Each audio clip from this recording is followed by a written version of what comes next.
Hajiya Farida Musa Jauro, tauraruwar Gire, ta yi kira ga hukumomi da ɗaiɗaiku da kuma masu hali da su ci gaba da tallafawa mata musamman marasa galifu domin matsayinsu wajen ci gaban al'umma. Don mun je garuruka daban-daban har outside country ma mun je Kamaru, mun je Niger, gaskiya yana taimaka. A Najeriya zuwa yanzu kamar jihohi nawa kuka je kuka irin wayannan?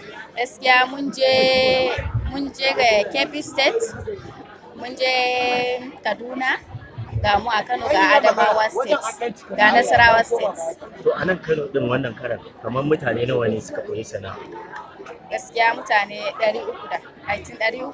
Shi ma fitaccen ɗan wasan kwaikwayon nan Adam Zango, wanda ɗaya ne daga cikin shugabannin ƙungiyar ta Clony, ya ce fatan su tabbatar da ba da gudunmawarsu wajen ci gaban al'umma, kuma ƙungiyar tana tallafawa maza baya ga mata da suka fi mai da hankali a kansu wajen koya musu sana'o'i da ba su tallafi. Iya unguwar da kake za ka iya taimakawa adadin mutanen da suke neman taimako daidai gwargwadon iyawa, ba sai an tara mutane haka ba.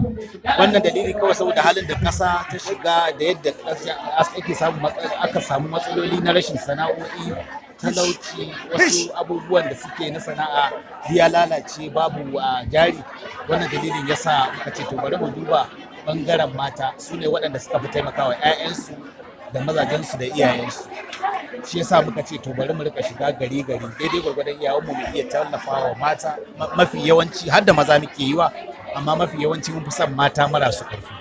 Shi ma shugaban ƙungiyar reshen jihar Kano, Mudassir Isyaku Dutsen ma, ya ce tun bayan kafa ƙungiyar a shekaru 2 da suka gabata sun koya wa mata hamma da wani ɓangare na maza sana'o'i kimanin mata 10,000 tun bayan kafuwar ƙungiyar a shekara ta 2000. An ƙirƙiri wannan ƙungiya ina ga tun 2020 zuwa yanzu. Sun yi training, an koya mata sana'o'i daban-daban sama da mace mutum 10 wanda aka yi training ɗin aka koya musu a state daban-daban. Yanzu alhamdulillahi Allah ya haɗa ni da ita wannan baiwar Allah ta bani wannan matsayi na chairman na wannan ƙungiya na Kano State, wato Clony Foundation. To aka zo kuma tana bani wannan mukami, ta ce mun chairman za a yi wannan program na koyawa mata sana'o'i. A ina kake so a yi? Na ce za a yi shi a unguwar Rijiyar Lemo domin na ne unguwata. Gasa an ce da arziki a garin wasu wara a garin ku, so shine na ce za a yi a Rijiyar Lemo. Kuma aka fara shi lafiya aka gama, kuma ba ina nufin a iya Rijiyar Lemo kaɗai za a yi wannan training ɗin nan ba. Bayan sallah da sati ɗaya za mu sake kirkira wani training ɗin, kuma za mu yi shi a cikin Kano a wani ɓangaren. Daga cikin sana'o'in hannun da aka koya wa matan da aka shafe kwanaki 7 ana koya musu sun haɗa da sana'ar kwalliyar mata, yin turare da man shafawa da ɗinkin shimfiɗar gado da dai sauransu. Sannan an ba su shaidar kammala wannan horo. Ƙarshen rahoton kenan.